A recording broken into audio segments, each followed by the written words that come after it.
So sa ating last Bible study, Luke 11 verses 45 to 54, Jesus continues to rebuke the religious leaders at nag-focus siya sa mga expert in the law or scribes for their hypocrisy.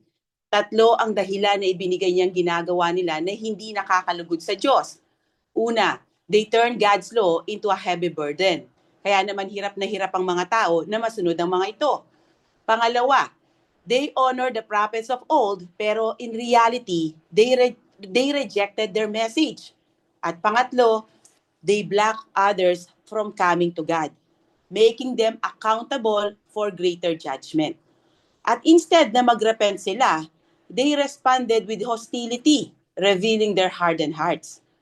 Then dito naman sa Luke 12 verses 1 to 2, Jesus turns to his disciples and warns them not to follow that same path of hypocrisy, but to live with sincerity. Nagbigay si Jesus ng tatlong paraan para makaiwas ang tao na maging hypocrite. First, honor the Father. Second, honor the Son. And third, honor the Spirit. Fear God rather than people. Trust in His care. And boldly stand for Jesus, knowing that the Holy Spirit will help them. Kung nakafocus tayo sa triune God, may iwasan natin ang influence ng mga false religion na nagdadala sa tao sa kapahamakan. In other words, those who do not acknowledge the triune God cannot avoid hell, since it is impossible to honor the Father without honoring the Son, and impossible to honor the Son without honoring the Spirit. Pasensya na ako minsan mag-uubo-ubo ako, no, dahil galing ako sa ubo for 2 weeks. So there is a clear connection between their testimony. The Spirit testifies about the Son. Makikita niyo sa John 15:26. The Son reveals the Father. Luke 10:22 and John 1:18. And the Father gives honor to the Son. John 8:54. So isa itong passage na aralin natin ngayon kung saan makikita natin ang triune God. So yung iba dito, maaaring naguguluhan sila kung sino ba ang Diyos na sinasamba ng mga Kristiyano. Ang Diyos na sinasamba ng mga Kristiyano ay tinatawag na triune God. Which means there is one God who exists in 3 persons. The Father, the Son, and the Holy Spirit. But keep this in mind. They are not 3 different gods, but one God in perfect unity. Though ang word na triune God ay hindi directly makikita sa Bible, but it is a theological term used to describe the biblical teaching that there is one God who exists as Father, Son, and Holy Spirit. It is a way to summarize what Scripture reveals about God's nature. So think of it like this. God is one in essence, but He reveals Himself in 3 personal ways. So, the easy way to understand the roles. The Father, God above us, Creator, loving Father, source of everything. He planned our salvation. The Son, Jesus Christ, God with us, came to save us, revealed God's love, and accomplished salvation through His life, death, and resurrection. The Holy Spirit, God in us. Diba? Nananahan siya sa mga believer. Guides, teaches, and helps us live right. He applies salvation to our hearts and transform us. Usually, ang illustration na ginagamit nila dito ay yung H2O na may 3 forms. Though hindi natin maibababa sa ganitong level ang Diyos, pero para lang magkaroon kayo kahit papaano ng konting idea, okay? Kaya gagamitin natin ang illustration na ito. So ang ice, solid, water, liquid, steam, gas. It's still H2O, but it appears in different forms.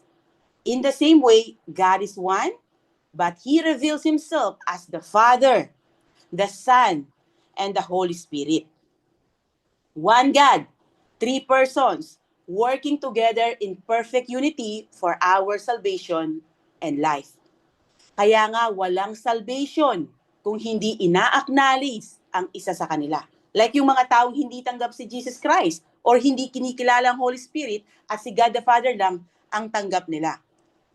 Pero hindi ito yung parang one God, then nag-a-act siya na Father, Son, and the Holy Spirit. Hindi ganun, okay? Kundi one God in essence who exists eternally as three distinct persons. The Father, the Son, and the Holy Spirit.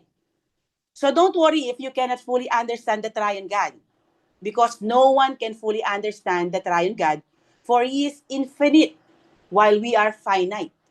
Limited lang ang kayang arukin ng ating isipan. Tayo kasi ay mortal being with limited life because we die, and limited understanding because we are sinful and created being, while God is eternal and infinite, without beginning or end. That's why we cannot fully comprehend God. We cannot fully grasp Him in His entirety. Even though we truly come to know God and have a personal relationship with Him through His revelation, but not to the point that we can fully explain Him. So yung mga taong may relasyon sa Diyos can have true knowledge of God based on His revealed words, the Bible. But our understanding will always remain limited. Therefore, the right response is humility, accepting that there are things about God that are beyond our full comprehension. So tandaan niyo lang lagi ito kapag meron kayong hindi nauunawaan sa Bible, okay? The hidden things belong to the Lord our God, but the revealed things belong to us and our children forever, so that we may follow all the words of this law. So ngayon, simulan na natin himayin ang ating napakagandang passage for today. So una, beware of religious hypocrisy. In the meantime, when so many thousands of the people had gathered together that they were trampling one another, he began to say to his disciples first, beware of the leaven of the Pharisees, which is hypocrisy. So the setting of this passage continues directly from the confrontation in chapter 11. So walang break between chapter 11 and chapter 12, okay? Sa chapter 11, napag-aralan natin doon na in-invite siya sa isang meal ng isang Pharisee. And he ate without ceremonial washing. Then na siya ang Pariseo yung nag-invite sa kanya sa ginawa ni Jesus Christ, pero hindi niya ito verbalize. Pero alam ni Jesus ang nasa isip niya. So Jesus rebuked the Pharisees for their hypocrisy and spiritual corruption. He gave a total of 6 woes para sa mga Pariseo at sa mga experts in the law. As a result, the religious leaders became openly hostile to Jesus. So naging intense na ang atmosphere dito, okay? Dahil determinado na ang mga religious leaders to put Jesus to death. Kaya hindi nakakapagtaka na kaagad nagbigay ng babala si Jesus sa kanyang mga disciples about hypocrisy, fear and persecution, and calls to be bold in their faith. Because soon, his disciples will face the same kind of opposition he is experiencing right now. At the same time, news of this confrontation spreads and a massive crowd of many thousands of the people had gathered together. So pwede nating sabihin mga marites ang mga ito in Jesus' day. Nasa 30,000 or more daw ang dami ng taong nandito kung ang original language ang pagbabasihan. Maaring out of curiosity kaya sila nagpunta dito, or gusto nilang ma-witness ang ongoing conflict between the Lord and the scribes and the Pharisees. At dahil sa sobrang dami ng taong nagpunta dito, kaya naman they were trampling one another. Maaring gusto ng lahat na makalapit kay Jesus Christ para marinig ang kanyang pakikipag-usap sa kanilang mga leaders. Tandaan nyo, wala pang megaphones noon. Kaya kung gusto mong marinig ang sinasabi ni Jesus Christ sa ganito karaming tao, dapat nasa unahan ka, malapit sa kanya. So it's like a mob scene in terms of crowd density and chaos. Pero hindi naman violent riot with fighting, kundi more on tulakan or siksikan lang naman. Para nga makalapit kay Jesus. Tulad ng sabi ko kanina, yung atmosphere dito ay medyo intense and chaotic. Dahil yung pag-oppose ng mga leaders kay Jesus ay mas lumala at yung interest naman ng mga tao kay Jesus Christ ay mas nadagdagan. Siyempre, curious sila kung sino itong Jesus na ito na malakas ang loob na kumalaban sa kanilang mga leaders. Dahil walang gumagawa nun sa kanila. And in the midst of this pressure, Jesus Christ deliberately poses the public tension and turns to teach his disciples. So parang kinalma niya ang storm. He shifts his focus from addressing the religious leaders to giving instructions to his disciple. And he began to say to his disciples first. So his words are directed specifically sa kanyang mga disciples. It is the plural form of the noun mathetes, which refers to a learner or a student. This indicates a more personal and intentional moment of teaching. Though napapalibutan siya ng mga crowds, hindi lahat ay disciples or followers niya. Not all of them had believed in Jesus. Majority sa mga taong nandito ay nasa panig ng mga kalaban ni Jesus. Though hindi rin natin masasabi na ang lahat ng disciples niya dito ay sumampalataya na sa kanya. Dahil sa John 6, marami sa mga disciples niya ang tumalikod sa kanya. Kaya dito sa mga sasabihin niya, binibigyan niya ng chance ang mga followers niya na makapag-decide kung kaninong panig talaga sila.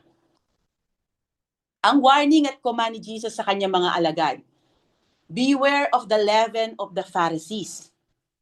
The first word, beware, is a command at nasa present imperative ito. Ibig sabihin, hindi lang isang beses na dapat sila ay mag-ingat, but it carries the idea of continuous action. They need to keep on watching, always be on guard, to make sure that their lives don't get infected with hypocrisy. Then Jesus talks about leaven. When leaven is mentioned in the Bible, madalas na hindi ginagamit ito sa negative na pamamaraan. Ang leaven ay ginagamit sa paggawa ng tinapay para ito umalsa. So alam ito ng mga nagbe-bake, okay? Kung baker kayo, alam niyo ito. Napakakonti lang ang nilalagay sa dough, pero kaya nitong paalsahin ang buong dough and multiply its size. In Jesus' time, leaven was usually a piece of old fermented dough, like yung sourdough starter, that people kept and mixed into fresh dough. It contained natural yeast and bacteria that made the whole batch rise. Kaya dito sa inaaral natin, ginamit ito ni Luke as a symbol that something small, but it spreads through the whole dough and changes it completely. It pops up and blows up the whole dough. Sa time natin ngayon, kilala ito sa tawag na yeast. Yan ang stages ng transformative power ng leaven or yeast, okay? So kung makikita nyo, tignan nyo, mapapansin nyo, sa una, di ba, napaka-konti lang. Dahil ang konti lang ng kailangan ang konti lang ng kailangan ilagay para i-mix nyo sa inyong dough. Mga 5 grams lang, ganun. Sa dough na ginagawa, sa ano nyo, sa dough nyo, yung nilalagay. And then, it works within. Kumbaga, iiwan nyo yan, okay? Iiwan nyo yung ano nyo, pag na-mix nyo na yung yeast dyan, iiwan nyo siya, hayaan nyo siya siguro mga 1 oras, ganyan. Hindi nyo napapansin, nagtatransform yung dough nyo. From this to this. Diba? Ganito yung effect niya. So, ito yung power ng leaven or yeast. It is small, but it works powerfully. It changes the whole. It is hidden, but the effect is seen. So dito sila pinag-iingat ni Jesus sa leaven ng mga Pharisees, which is hypocrisy. Originally, the word hypocrite did not carry the strong negative moral sense it has today. Though it wasn't exactly a neutral or positive term either. The word comes from the Greek hypokrites, which simply meant an actor or someone who plays a role on stage. Literally one who answers or interprets. So sa classical Greek society, ang hypocrites ay isang performer sa theater. No moral judgment attached.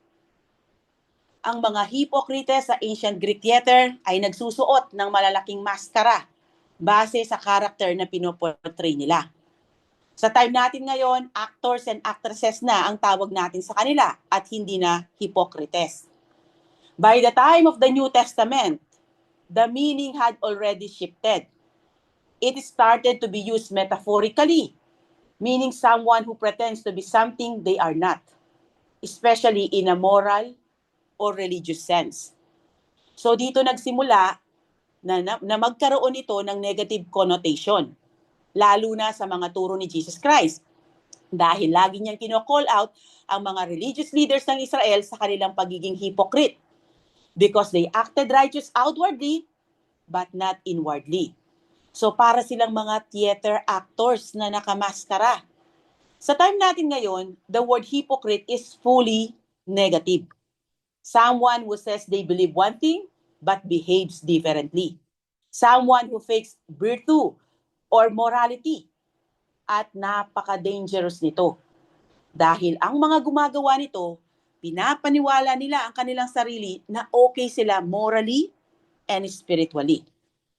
So ang tanong ngayon, why does Jesus compare hypocrisy to leaven? Ang sagot, Jesus compared hypocrisy to leaven because it spreads quietly and corrupts from within. Like yeast that makes dough rise, hypocrisy pops up, a person with pride. And though it starts hidden, its effects will eventually be seen. Tulad ng sabi ko kanina, sa New Testament ang leaven ay kadalasang ginagamit sa negative na paraan. Minsan lang itong ginamit sa positive na illustration sa Gospel of Matthew 13 verse 33 and Luke 13 verses 20 to 21. Doon, inihalin tulad ang paglago ng kaharian ng Diyos sa leaven. But the rest, ginamit ito sa negative na illustration. Example dito sa inaaral natin. Sa Luke 12:1, leaven equals hypocrisy. Hypocrisy is putting a mask. Para kang stage actors na may iba't ibang role na ginagampanan. Sa Matthew 16, verse 6, leaven of the Pharisees and Sadducees equals false teaching. As sa Mark 8:15, leaven of the Pharisees and the leaven of Herod equals worldly influence. Ginamit din ito ni Apostle Paul in a negative way. Sa 1 Corinthians 5 verses 6 to 8, leaven equals sin spreading, sexual immorality. Gusto ipakita ni Apostle Paul dito na ang kasalanan ay hindi personal, kundi para itong leaven dahil may tendency itong maka-influence or maka-apekto ng iba. Particularly ang sin of sexual immorality na siyang dinidil nila dito sa chapter 5 at pwedeng kumalat sa church at maka-apekto sa buong church congregation kung hindi ito aagapan. Then sa Galatians 5:9, leaven equals false teaching spreads. Ang tinutukoy naman niya dito ay ang false teaching ng mga Judaizers o yung legalism na tinatawag. Ito yung pagtuturo nila na dapat sumunod ang tao sa law ni God para ito maligtas. Sinasabi niya dito na kahit konti lang na maling turo, nakakaapekto na ito sa buong gospel understanding. So para kay Apostle Paul, ang leaven ay babala na ang maliit na compromise o false teaching ay hindi dapat baliwalain dahil lumalawak ito at nakakaapekto sa buong iglesia. So almost always in the Bible, when leaven is mentioned, it's used negatively. In other words, when you have that leaven, it's going to impact everyone around you. Kung ikaw ay hypocrite, hindi lang ang sarili mo ang apektado nito, kundi ganun din ang mga tao sa paligid mo. Yung mga taong malapit sa'yo, ang iyong mga mahal sa buhay, kaibigan, kaklase, and everyone you come in contact with, it affects the environment. Kung nakikita ng mga tao na inconsistent ka, good outside, different inside, it can slowly influence others to think na okay lang pala ang magpakitang tao. Nano-normalize ang fake na spirituality. Kung every Sunday nagsiserve ka sa church, then Monday to Saturday namumuhay ka sa kamunduhan, iisipin ng mga taong nakakakilala sa'yo na okay lang pala ang ganitong klase ng pamumuhay ng isang Kristiyano. Kaya kapag hypocrite ka, nawawala din ang tiwala ng tao sa'yo.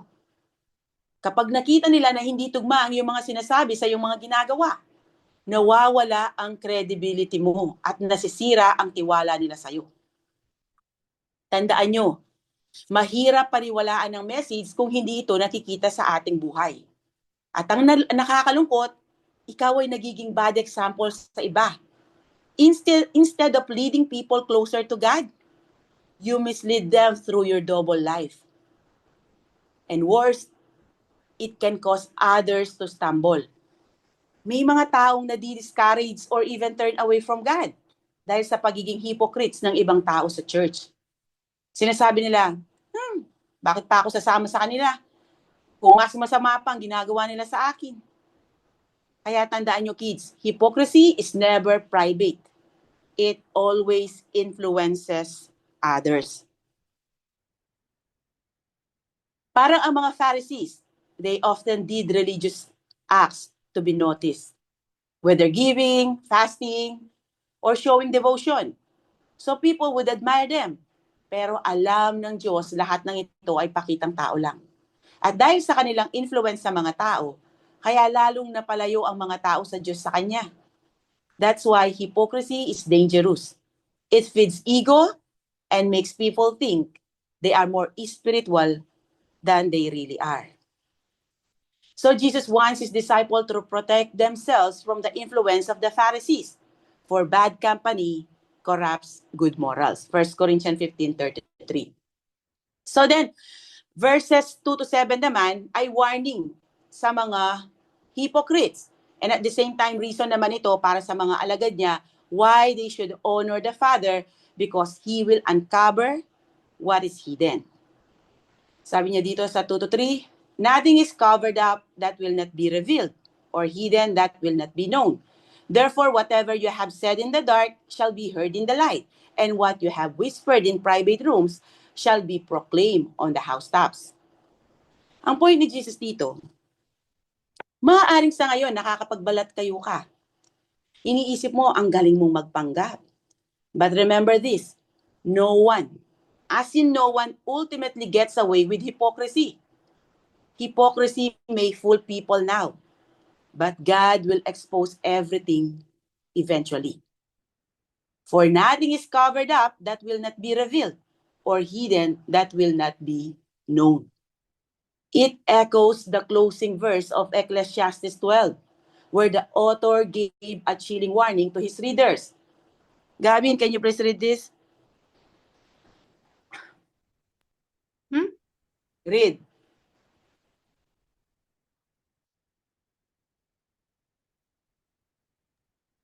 Okay. For God will bring every act to judgment, including every hidden thing, whether good or evil. And the Apostle Paul wrote in Romans 2:16, Kuya Nathan, pakibasa. On the day when God judges what people have kept secret, according to my gospel through Christ Jesus. Bagay dito yung kasabihan na walang lihim na hindi nabubunyag.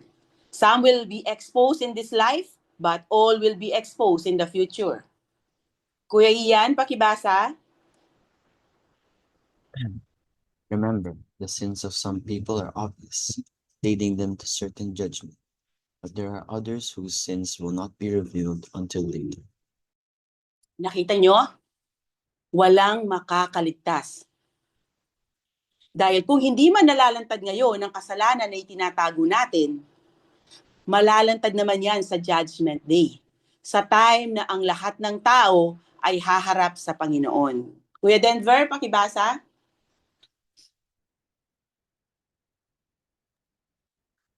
For the Son of Man will come with his angels in the glory of his Father and will judge all people according to their deeds. So dito makikita natin ang isang napakahalagang katotohanan that our private life matters just as much as our public one. Jesus teaches that there is no such thing as truly hidden life. Everything we do, say, and even think is fully known to God. So integrity must start from the inside, from within, okay? Imagine someone posting a very clean and religious-looking life on social media.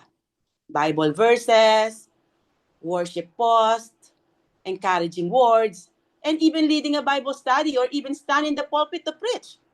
But in private, they are living in sin. They are living a completely different life that no one sees.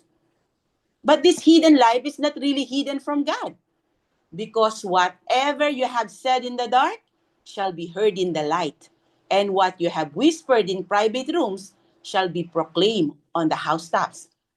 Even yung mga ginawa nating patago, kahit i-off pa natin ang CCTV or takpan nito, tulad ng ginagawa ng mga kriminal, na hina-hijack nila ang mga CCTV para walang makitang ebidensya.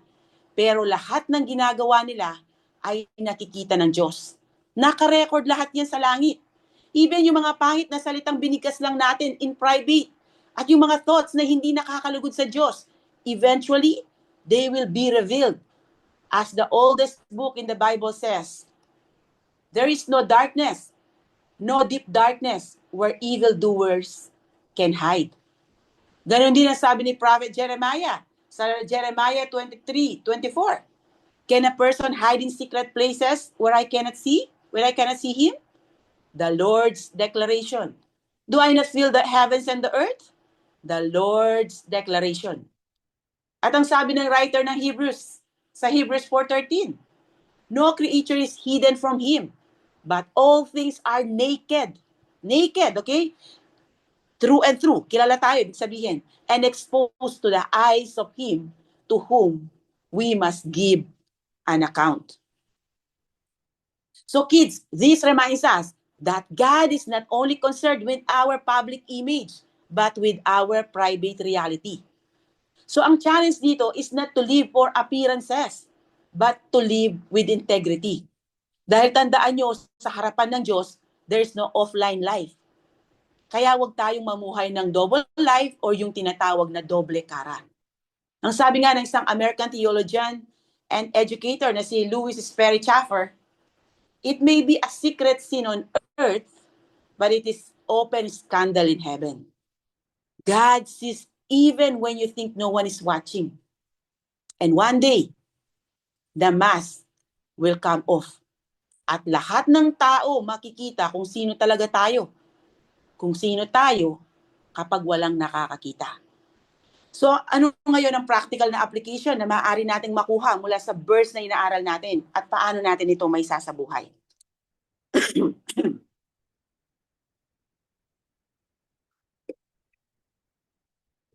So, maaaring iba ang ating ugali sa loob ng bahay. Kung paano tayo makitungo sa ating mga magulang or kapatid. Kumpara sa ipinapakita natin sa labas, sa ating mga kaibigan, kaklase at mga teachers. Minsan mukhang maayos tayo sa panlabas, pero hindi pala ito tugma sa tunay nating pagkatao sa loob. Sa ating previous study, sinihalin tulad ni Jesus sa mga Pariseo sa whitewashed tombs. Maganda sa labas, pero bulok ang nasa loob. Kaya ang challenge sa atin ay maging consistent at authentic. Pareho ang sa loob at labas, sa bahay man o public. Hindi lang tungkol sa outward behavior, okay? Kundi tunay na pagbabago ng puso. Maganda rin na i-examine natin ang ating sarili. Tanungin natin ang ating sarili. Naiisip ko ba na wala namang nakakakitang tao sa ginagawa ko? Kaya okay lang kahit hindi ito nakakalugod sa Diyos? Alam ko, okay, hindi lang kayo. We all struggle with temptation. Sinungaling ang magsasabing hindi nag-struggle sa temptation, okay? Lahat tayo nag-struggle dyan. And at your age, lalo na sa age nyo, it's normal to experience curiosity. So ask yourself, paano ako nagre-respond kapag dumadaan ako sa ganitong temptation?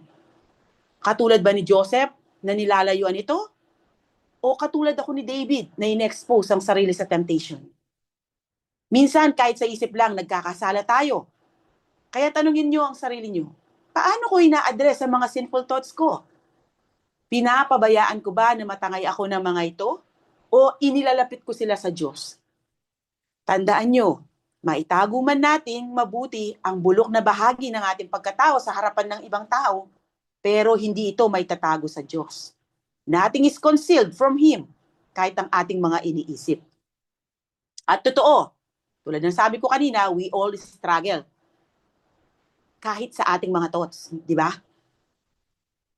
Nag-struggle tayo sa mga yan. Dahil minsan may mga negative thoughts tayo na naisip.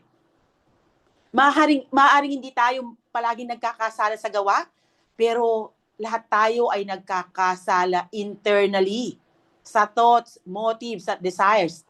Kaya kailangan natin ng humility at dependence sa Diyos araw-araw.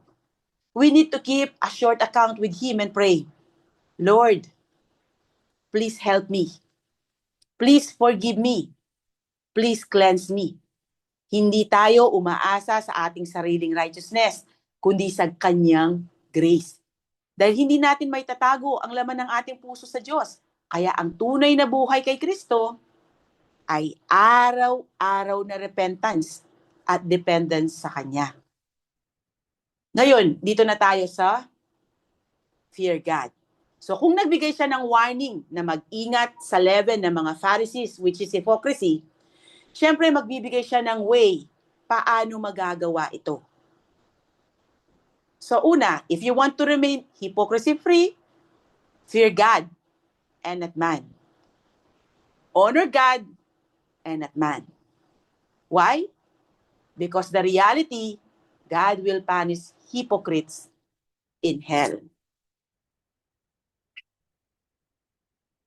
I tell you, my friends, do not fear those who kill the body, and after that have nothing more that they can do.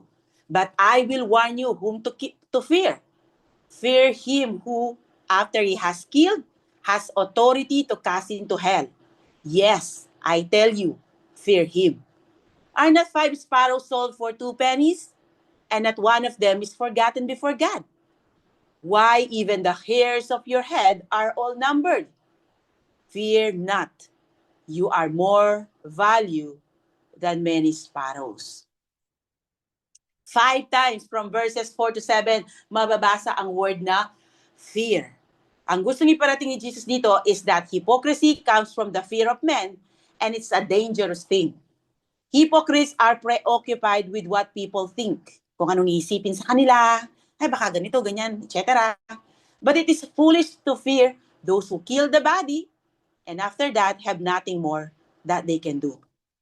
So Jesus teaches us not to fear people who have limited power. They can't do anything over and above that. So sino particularly ang nasa isip ni Jesus sa pagsasabi niya ng ganito? Ang mga religious leaders, ang mga Pharisees, the very people he was speaking about, and the Sadducees, and obviously kasama din ang mga Romans. Ganon din ang majority ng mga tao sa crowd who will later cried out, "Crucify him! Crucify him! We have no king but Caesar." Di ba hinahunting ng mga leaders si Jesus as they were lying in wait? So dito ni-reveal ni Jesus sa kanyang mga disciples na sila din ay makakaranas ng suffering dahil sa kanilang pananampalataya sa kanya. Pero wag daw nilang katakutan ng mga tao na ang pinaka-extreme na pwedeng gawin sa kanila ay ang patayin sila. Parang hindi siya masyadong encouraging, di ba? Dahil sa totoo lang, death and life is a serious matter. Kaya nga ang daming time, money, energy, and effort ang inilalaan ng tao para ma-preserve at maprotektahan ang kanyang buhay. Dahil tulad ng madalas sabihin ng iba, iisa lang ang ating buhay. Our life is precious to us. Kaya nga we don't want anyone messing with our lives unless there's something greater than this life to worry about. Actually, doon tayo dadalhin ni Jesus sa kanyang argument dito. He will bring the other side of the coin because there is something more beyond this life. There is more because there is a life after death. Death is a one-time event at maaaring ito ay masakit. Kung ang magiging dahilan ng kamatayan mo ay sa pamagitan ng pag-torture sa'yo tulad ng naranasan ng mga sinaunang Kristiyano. But even suffering the most painful death cannot outweigh the eternal hope and life that awaits believers in Christ. Basahin natin. Romans 8:18. Pakibasa, Ate Chloe. For I consider that the sufferings of this present time are not worth comparing with the glory that is going to be revealed to us. At sa 2 Corinthians 4:17, pakibasa, Ati Hana. For a momentary light, affliction is producing for us an absolutely incomparable eternal weight of glory. So encouragement ito sa lahat ng followers ni Christ in His time at ganun din sa time natin ngayon. Gusto niya na magkaroon tayo ng eternal perspective. That this life is not what it's all about. There is far more to life than this life on earth. Ang mga apostles and first century Christians na namatay dahil sa kanilang faith, perhaps they saw something far more than the temporary suffering na kanilang pinagdaanan. Kaya nagawa nilang ibuwis ang kanilang mga buhay para sa gospel. At iyon nga, yung eternal weight of glory na naghihintay sa kanila. Then verse 5, Jesus warned people whom to fear. Sabi niya, but I will warn you whom to fear. Fear him who, after he has killed, has authority to cast into hell. Yes, I tell you, fear him. So obviously, si God ang tinutukoy niya dito. Kahit hindi ito explicitly na mababasa dito, sino lang ba ang may kakayahan at kapangyarihan na itapon ng tao sa impyerno? Hindi si Satan, okay? Dahil sa Book of Revelation, si Satan kasama ng mga taong nag-reject kay Jesus Christ ay magdurusa sa lake of fire. Revelation 20 verse 10 and Revelation 21 verse 8. At sa Matthew 25:41, sinabi doon, originally, hell was created as a place of punishment for Satan and his minions, yung kanyang mga demons, not humans, okay? Pero dahil nga nagkasala ang tao, kaya doon din ang destination ng lahat ng taong magre-reject kay Jesus Christ. So kung hindi si Satan na magdadala sa tao sa hell na siyang pinapaniwalaan ng iba, okay, ng ibang religion, sino? Walang iba kundi si God. Ang solusyon para mapalitan iyong sinful fear of man is not to stop fearing at all. It's to fear something greater than man. The God of heaven and earth. The supreme authority over every human being. So if you have this greater fear within, yung fear kay God, it will drive all lesser fears out. Many of us are driven by the fear of men. Sinungaling ako kung sasabihin kong hindi ako ganito rin sometimes, okay? So, lahat ng tao, masasabi ko na ganito. Hindi dahil takot tayo na patayin nila tayo, okay? But what they will say about us. Lalo na ngayon, uso ang cancel culture at pag-unfriend or pagbablock sa social media. Lalo na kapag medyo bata pa. Like sa age nyo, because you wanted to be accepted. Nagaling din ako sa age na ganyan, kaya alam ko. You wanted to be in. Or you wanted to be liked by others. Ayaw natin na may masabi silang hindi maganda sa atin. We protect our image and place too much value on what people say about us. So these are all the things that people fear today. At ito din madalas ang dahilan kung bakit nako-compromise ang ating relasyon sa Diyos. Dahil mas pinipili natin ang i-please ang tao kaysa sa Diyos. But Jesus says, don't fear man. Instead, fear God. Because after He has killed, He has authority to cast your soul in hell. Actually, sa Matthew 10:28, ang sabi doon, both body and soul. Pakibasa, Ati Aliyah? Don't be afraid of those who want to kill your body. They cannot touch your soul. Fear only God who can destroy both soul and body in hell. Baka naman ang tanong nyo, how's the body going to be in hell? Di ba nasa grave ang ating katawan kapag namatay tayo? Well, there will be a resurrection for all the unsaved. At magkakaroon din sila ng eternal body in which their soul and body will be tormented forever and ever for all eternity. That is why Jesus said so clearly, but rather fear God. He was able to destroy both soul and body in hell. So pag-usapan muna natin ng konti ang hell, okay? Ang hell dito is Gehenna. Refers to the valley of the son of Hinnom, located just outside of Jerusalem. In that valley, some apostate Israelites had built a place of worship. Ito yung mga tumalikod sa Diyos, okay? Where they sacrificed their children to the abominable pagan god Molech by burning them in fire. Nasa Jeremiah 7:31 yan. Because of this history, Gehenna later became a powerful symbol of judgment and was used by Jesus Christ to describe that reality of hell. So sa time ni King Josiah, ipinagiba niya ang lugar sa Valley of Hinnom as part of his reform, 2 Kings 23:10. Dahil dito, nagsasakripisyo ng mga anak ang mga apostate Jews kay Molech na isang pagan god. Ito yung mga tumalikod kay God. Eventually, they turned this place into a dump site. Remember, they didn't have ways of dealing with trash as we have today. Kaya ginawa nila itong tapunan ng basura ng Jerusalem. So bukod doon, burial site din daw itong lugar na ito para sa mga kriminal. So dito daw, sinusunog ang mga basura, ganun din ang mga katawan ng mga kriminal na itinatapon dito. Ang sabi ng mga preachers na napakinggan ko, more or less mga 4 or 5 preachers siguro ang pinakinggan ko para sa lesson na ito. It was a place where fires were constantly burning to destroy waste. Hindi ko sure kung ito ay totoo, okay? Yun ang sabi nila. So Jesus used the word Gehenna figuratively to speak of eternal hell. Mababasa yan sa Matthew 5:22, 29, 30, Matthew 10:28, Matthew 18:9, Matthew 8:15, 33, Mark 9:43, 45, 47, and James 3:6. Baka na-mix up ko na yung mga verses.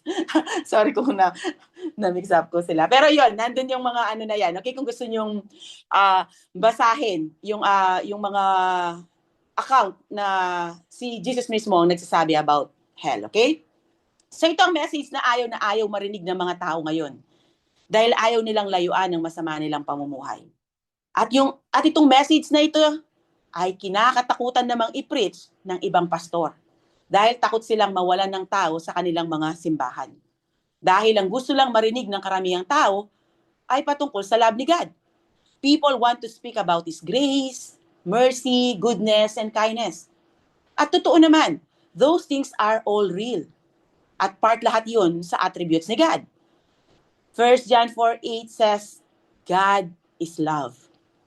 Pero bukod sa pagiging loving ni God, siya din ay just and holy. Kaya ang makasalanang tao ay hindi makakalapit sa Kanya sa sarili nitong kakayahan.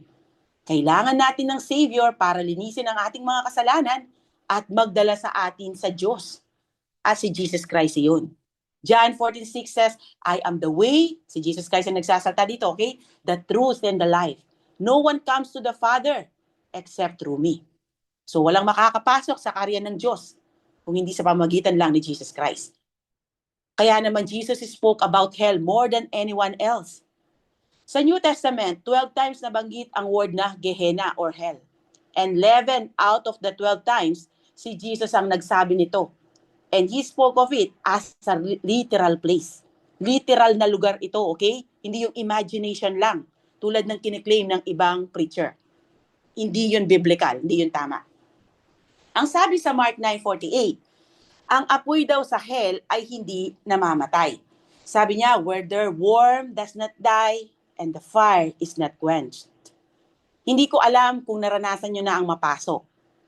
Ako kasi naranasan ko na ang mapaso sa kumukulong sabaw ng sinigang and believe me, grabe, napakasakit. At kahit inugasan ko na yung braso ko na napaso, yung init gumagapang siya sa loob ng balat. Parang patuloy siyang nasusunog sa loob kahit nilinis ko na yung labas. Imagine if your body will experience it forever and ever in hell. Hindi lang ang braso nyo, kundi buong katawan nyo, body and soul. Grabe ang sakit, di ba? Kaya you need to think about hell a little bit more often because Jesus talk about it often. Para hindi nyo siya gawing katatawanan lang. Yung iba, ginagawa pa siyang joke eh. Ewan ko lang kung makakapag-joke pa ang tao kapag nandoon na siya. Imagine niyo, you are being tormented internally and externally forever and ever. Napakasakit, di ba? Kaya nga sinasabi ng Bible, there is weeping and gnashing of teeth doon sa hell. Dahil sa sobrang sakit ang nararanasan ng mga taong nandoon. Day and night, they will be tormented.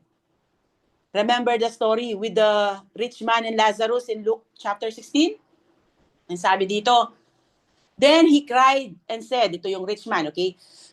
Father Abraham, have mercy on me and send Lazarus, that he may dip the tip of his finger in water and cool my tongue, for I am tormented in this flame. Tandaan nyo, kids, hindi totoo ang purgatory. Walang mababasa sa Bible about purgatory. It's Satan's deception para maraming tao ang umasa na pwede nilang gawin ang gusto nilang gawin dito sa lupa, at kapag namatay sila, mapupunta naman sila sa purgatory at ipagdarasal sila ng kanilang mga mahal sa buhay. That's a lie! Hindi ito biblical, okay? Ang sabi sa Hebrews 9:27, and just as each person is destined to die once, and after that comes judgment. So after you die, judgment na agad. Either sa heaven ka with Jesus Christ, kung mayroon kang relasyon sa Kanya, or sa hell, kung wala. Kaya hindi pwedeng puro God is love lang ang ating message. Kailangan i-preach din natin ang hell na siyang destination ng mga unbelievers. Dahil ang pagiging severe ni God ay hindi pwedeng mawala sa Kanyang attributes. Apostle Paul says in Romans 11:22, Gavin, can you please read this? Notice how God is both kind and severe. He is severe toward those who disobeyed, but kind to you if you continue to trust in His kindness. But if you stop trusting, you also will be cut off. So yes, God is good on those who fear Him, but He is severe on those who reject Him. Ang pagiging loving and severe ni God are like two sides of the same coin. Hindi sila nagko-contradict. It's the same God. So make sure you fear God and not people, okay? Because mankind can kill your body, yes, but God can kill your body and your soul in hellfire forever and ever and ever. So medyo matindi yung ating message, no? So medyo mag-ano tayo ng konti. Ang tanong ko ngayon, dapat pa tayong matakot sa hell? Yes, kung wala sa buhay mo si Christ. But no, if you already put your trust in Him. Totoo, one day, all people will be held accountable for their deeds, thoughts, and idle words. Pero ang good news sa mga taong na kay Christ, we thank God for the grace of the Lord Jesus Christ. We thank Him for the blood that cleanses us of all unrighteousness. Our sins are cleansed and washed by the blood of our Savior Jesus. Pero huwag nyo nang gamiting license ng grace ni God para magpatuloy na mamuhay sa kasalanan, okay? Dahil tandaan nyo, not everyone who says, Lord, Lord, to Jesus will enter the kingdom of heaven. Only those who actually do the will of His Father in heaven will enter. Baka on judgment day, sasabihin niya, I never knew you. Depart from me, you evildoers. Dahil baka ang inaakala niyong salvation, head knowledge lang pala, tulad ng nangyari kay Judas. He was with the Lord for 3 years, witnessed His miracles, and even given power to do miracles also. And yet, hindi pala totoo ang faith niya kay Jesus Christ. Remember this, kids, ang totoong na kay Christ, hindi yan mamumuhay sa kasalanan. Oo, nagkakasala tayo, okay? Pero hindi natin ito gagawing habit or lifestyle. Sila ay magre-repent at tatalikod sa kanilang mga kasalanan. Repentance is turning away from sin and turning to God. Jesus Christ came to give us security, and whoever trusts in Him shall be saved. Lahat ng magtitiwala sa Kanya ay saved sa eternal judgment, okay? Pero ito ang problema ng mga hypocrites. They don't feel the need to plead for forgiveness and cleansing para maging right ang standing nila before God. Dahil pinaniwala nga nila ang kanilang mga sarili na okay ang standing nila sa Diyos. Kaya hindi na nila kailangan ng Savior. So ang severe side ni God ay dapat katakutan ng mga unbelievers at hindi ng mga believers ni Christ. Dahil sa verses 6 to 7, makikita natin ang loving side ni God na nararanasan ng mga believers ni Christ. Sabi niya dito, are not sparrows sold for 2 pennies? So in Matthew 10:29, nakalagay dito, aren't 2 sparrows sold for a penny? Yet not one of them falls to the ground without your Father's consent.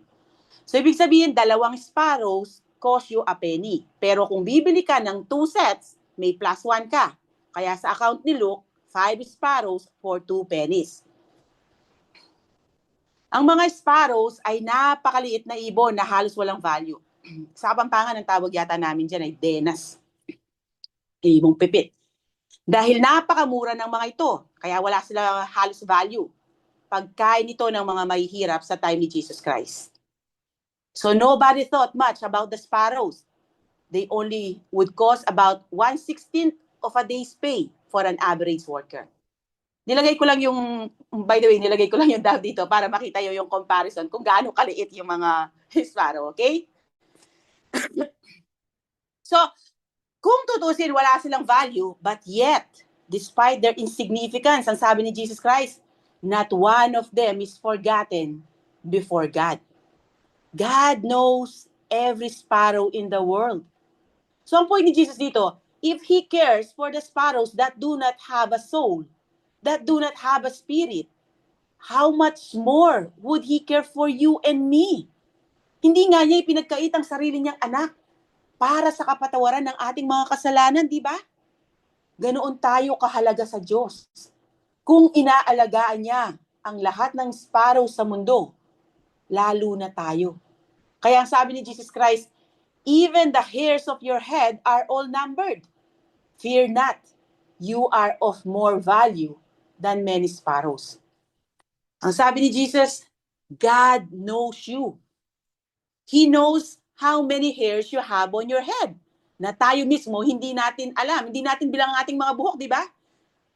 Kahit yung mga nalalaga sa tumutubo, alam niya, bilang niya. So mas kilala tayo ng Diyos kaysa kilala natin ang ating sarili. Alam niya ang pangangailangan natin at alam niya ang makakabuti para sa atin.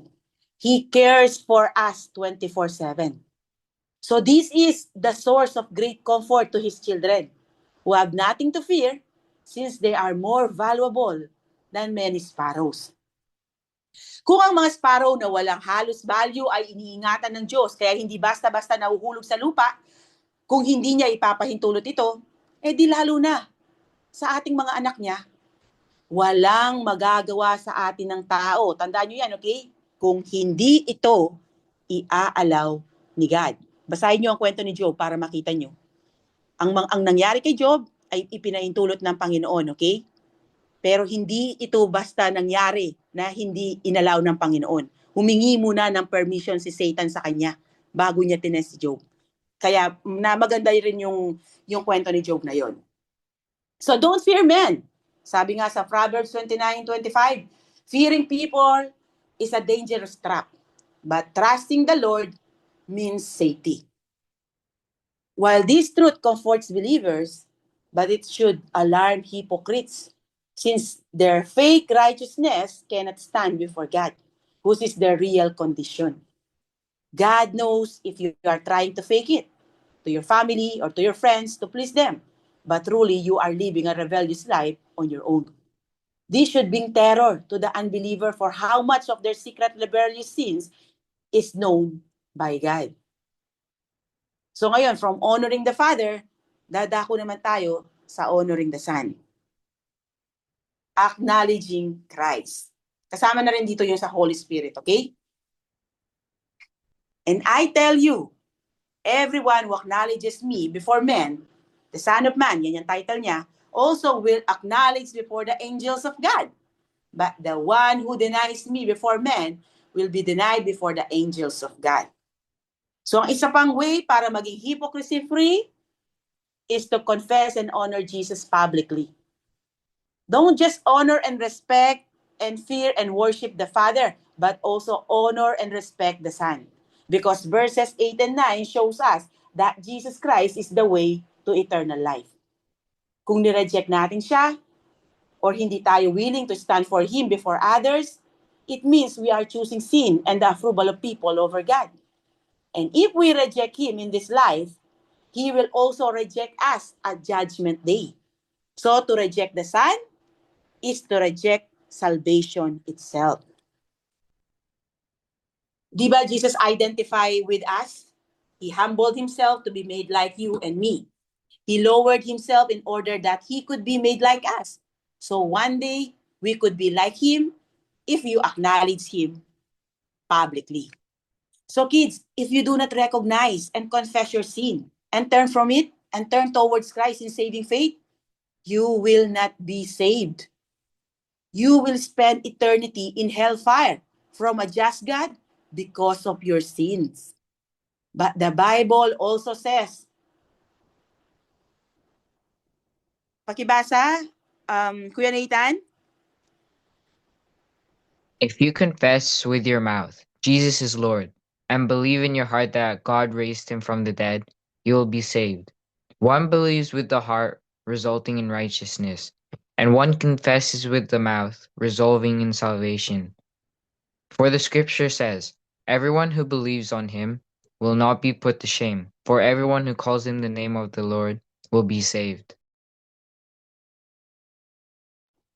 Respond to the good news of the gospel while there is time and hope. Habang mayroong pang time. Dahil tandaan nyo, walang nakakaalam kung kailan tayo mawawala sa mundo na ito. Hindi natin hawak ang ating buhay. Kaya don't test God, okay? Do not mock God by thinking that you can just go on with your life at magpakasaya sa kasalanan. Then later on ka na lang magre-repent at lalapit sa Kanya. Hindi mo alam, wala na palang later on na naghihintay sa'yo. Dahil kukunin ka na niya ngayon. At kung namatay ka na walang relasyon sa Kanya, tulad ng sabi ko kanina, sa hell ang destination mo. And after you die, wala nang second chances. So repent and put your faith in the gospel of Jesus Christ. Though you were still a sinner, He loved you and gave His life for you. He died to free you from sin and bring you back to the Father. Confess your sins and confess Christ as Savior and Lord, and you will be saved. Hindi tayo, sinasabi doon, you will not be put to shame. Dahil hindi na natin mararanasan yung mararanasan ng mga unbeliever na i-judge sa mga kasalanan natin dahil ginyadge na ng Panginoon ang lahat ng kasalanan natin kay Jesus Christ nung namatay siya sa cross. Kaya ang kailangan lang natin gawin ay sumampalataya sa Kanya. Magrepent sa ating mga kasalanan, talikuran ng mga ito, at sumampalataya sa ginawa ng Panginoon para sa ating mga kasalanan. So ano ang lesson na makukuha natin dito? Faith is not meant to stay hidden. Loyalty to Christ should be visible. Tandaan nyo, walang secret disciple. Kahit si Nicodemus at Joseph of Arimathea na secret followers ni Christ ay lumantad noong namatay na si Jesus Christ. Heaven belongs only to those who honor the Father by truly honoring the Son. But don't forget the Holy Spirit. And everyone who speaks a word against the Son of Man will be forgiven. But the one who blasphemes against the Holy Spirit will not be forgiven. Ito yung tinatawag nilang unforgivable sin. Ang focus ng verse na ito ay salvation and unbelief. We discussed the one to fear, which is the Father, and the one to confess, which is the Son.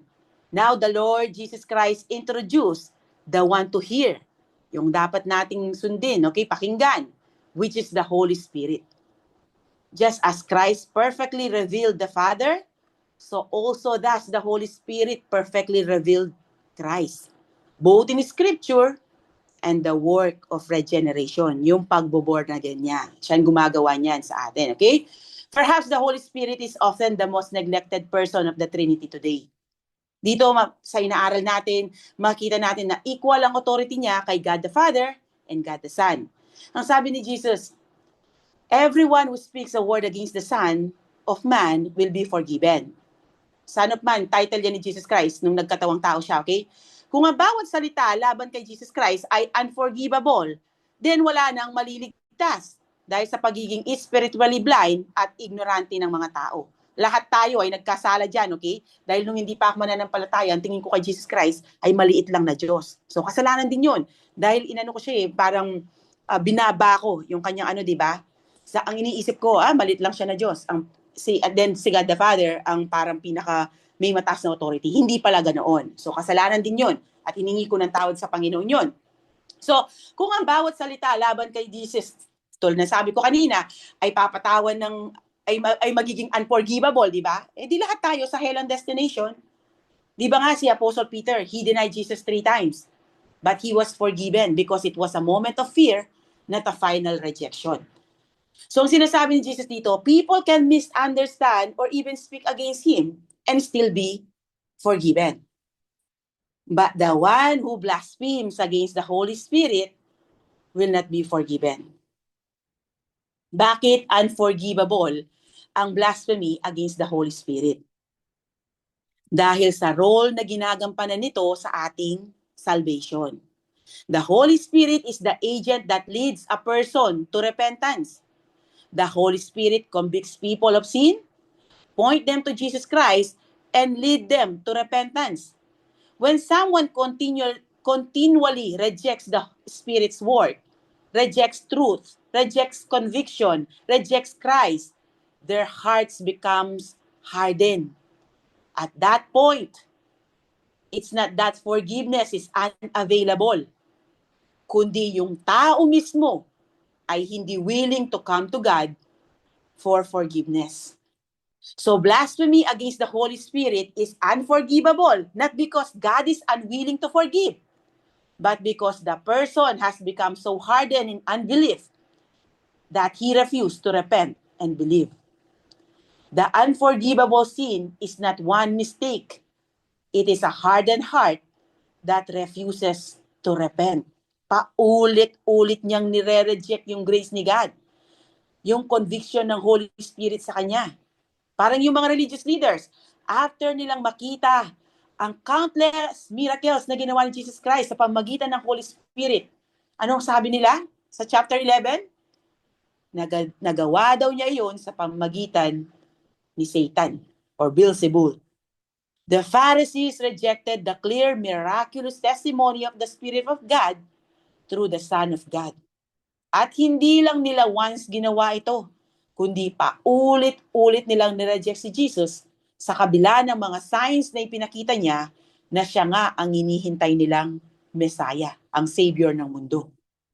At ang hatol na ibinigay ni Jesus sa kanila, sila ay tinawag niyang evil generation at severe punishment ang naghihintay sa kanila sa lake of fire.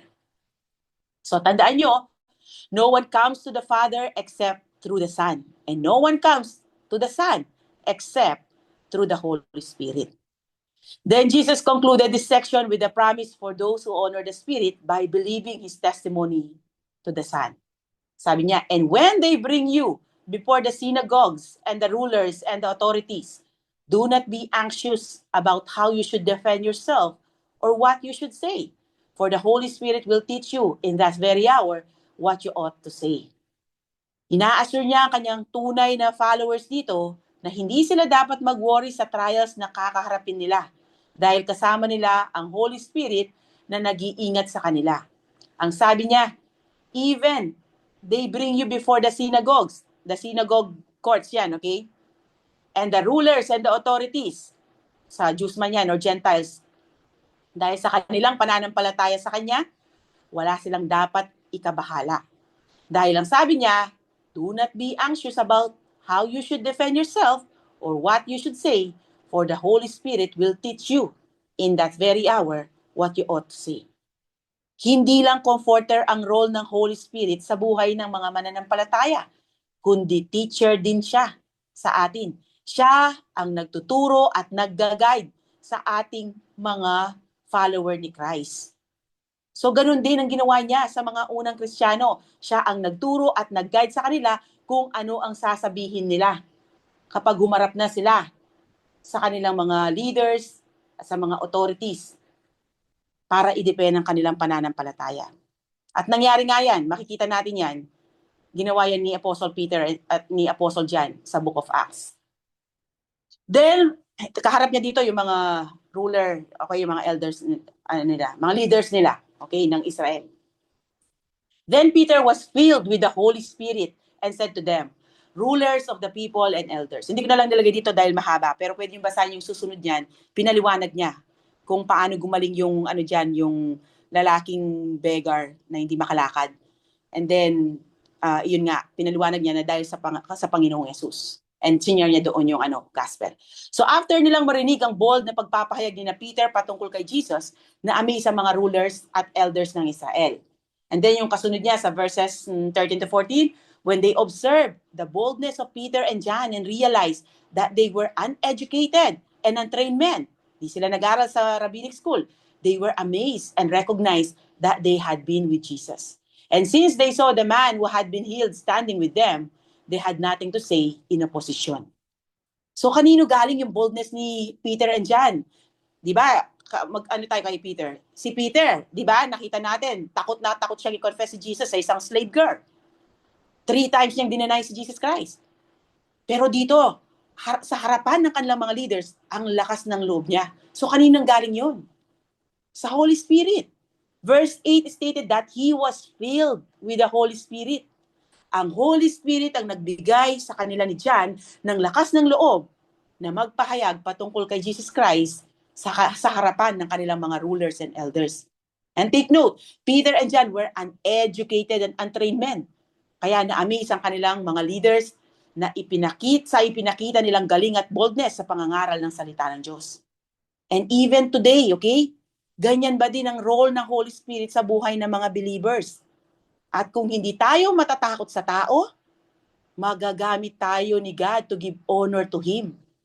Dahil ang mga trials, nakakaharapin ng mga followers ni Christ, ay magbibigay opportunity sa kanila para ibahagi sa iba ang ginawa ni Christ. Tulad ng sinabi ni Jesus sa Luke 21:12-13.